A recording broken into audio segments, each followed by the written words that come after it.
बिस्मिल्लाहिर्रहमानिर्रहीम। अस्सलाम वालेकुम। उम्मीद है आप सब लोग ठीक होंगे जी। तो क्लास 9 की केमिस्ट्री है और न्यू बुक है हमारे पास, ठीक है। और इसको हमने स्टार्ट किया हुआ है, लेक्चर सीरीज़ हमने स्टार्ट की हुई है और चैप्टर नंबर 2 है विच इज़ एटॉमिक स्ट्रक्चर, ठीक है। इसको हमने काफ़ी डिटेल से समझना है, फिर उसके बाद हम इसके क्वेश्चन आंसर्स जो है वो मार्क करेंगे। और जी तो स्टूडेंट्स, आज का जो टॉपिक है हमारे पास वो है डिस्कवरी ऑफ इलेक्ट्रॉन्स वाला, ठीक है। इससे पहले वाला टॉपिक हम लोग कर चुके हैं।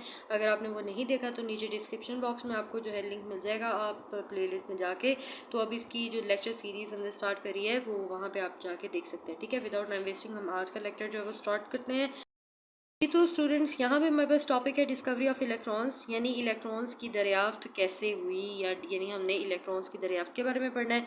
लिखा हुआ है discharge tube is a hard glass tube with provided with 2 metallic electrodes and vacuum pump to evacuate the gas present in it. कहते हैं हमारे पास जो ये डिस्चार्ज ट्यूब थी, ठीक है, ये ना हार्ड ग्लास यानी एक सख्त ग्लास की बनी हुई थी जिसमें 2 मेटालिक इलेक्ट्रोड लगे हुए थे और एक वैक्यूम पंप लगा हुआ था जिसकी वजह से जो उसमें गैस है वो इवैक्यूएट होती थी, यानी निकलती थी, ठीक है। इसके बाद यानी कम होती थी, यानी समथिंग इस तरह से। इसके बाद कहते हैं when a very high voltage is apply to a gas, जब बहुत ज़्यादा हाई वोल्टेज का जो है गैस में हाई वोल्टेज दिया जाता था at a very low pressure present in a glass tube, जबकि हमारे पास जो प्रेशर था उसमें वो बहुत लो रखा गया था ग्लास ट्यूब में।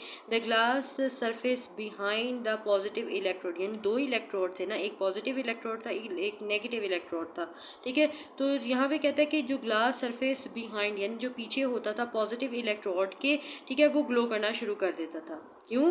Due to the rays emitted from the cathode, क्योंकि रेज जो है ना वो निकलती थी कैथोड से। Cathode is the negative part, ठीक है, और एनोड जो होगा वो पॉजिटिव पार्ट होगा। Negative part is cathode and positive part is anode, ठीक है। इसके बाद कहता है these rays were name as a cathode rays. अब यानी ये जो रेज निकल रही थी, इन रेज को जो है वो नाम दिया गया कैथोड रेज का नाम दिया गया।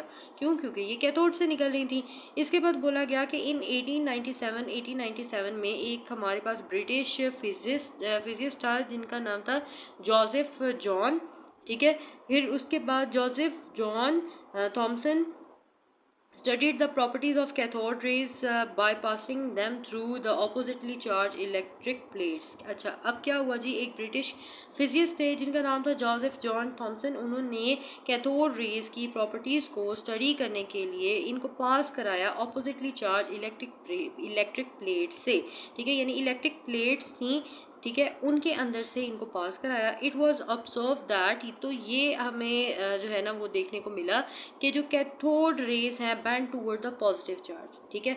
अब कैथोड रेज चूंकि नेगेटिव चार्ज रेज थी, ठीक है, ये बैंड हो जाती थी पॉजिटिव चार्ज प्लेट की तरफ, showing that they carry a negative charge. अब जब वो बैंड हुई पॉजिटिव साइड की तरफ तो इसका मतलब हमें यहाँ पे ये समझ आया कि ये जो रेज हैं ये नेगेटिव चार्ज है जी। तो स्टूडेंट्स, यहाँ पे हमें आगे बताया जा रहा है कि Thomson also install 2 magnet. Thomson ने 2 मैग्नेट इंस्टॉल किए यानी लगाए on either side of the discharge tube के दोनों साइड पे, एंड नोटिस दैट, और ये नोटिस किया कि जो कैथोड रेज हैं वो also divert by the magnetic field. Magnetic field की वजह से जो कैथोड रेज हैं वो डाइवर्ट हो रही हैं, ठीक है। तो Thomson use the finding of his experiment, ठीक है, थॉमसन ने जो उसको रिजल्ट मिल रहा था उसने क्या किया, तो उसको यूज़ किया to calculate the mass calculate करने के लिए, यानी मैस चार्ज रेशो जो थी कैथोड रेज की उसको कैलकुलेट करने के लिए, विच फाइनली प्रूव दैट, तो इस रेशो से ये बात वाकई में प्रूव हो गई कि जो कैथोड रेज हैं are in fact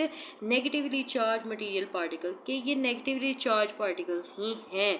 these particle were later named as electrons, तो इन पार्टिकल्स को बाद में इलेक्ट्रॉन्स का नाम दिया गया, ठीक है। It was also shown that electrons are the subatomic particle of all the elements, यानी इस बात से ये भी देखा गया कि जितने भी एलिमेंट हैं जो इलेक्ट्रॉन है वो उनका सब एटॉमिक पार्टिकल है, ठीक है। तो इस तरह से हमारे पास जो है ना ये डिस्कवरी हुई इलेक्ट्रॉन की।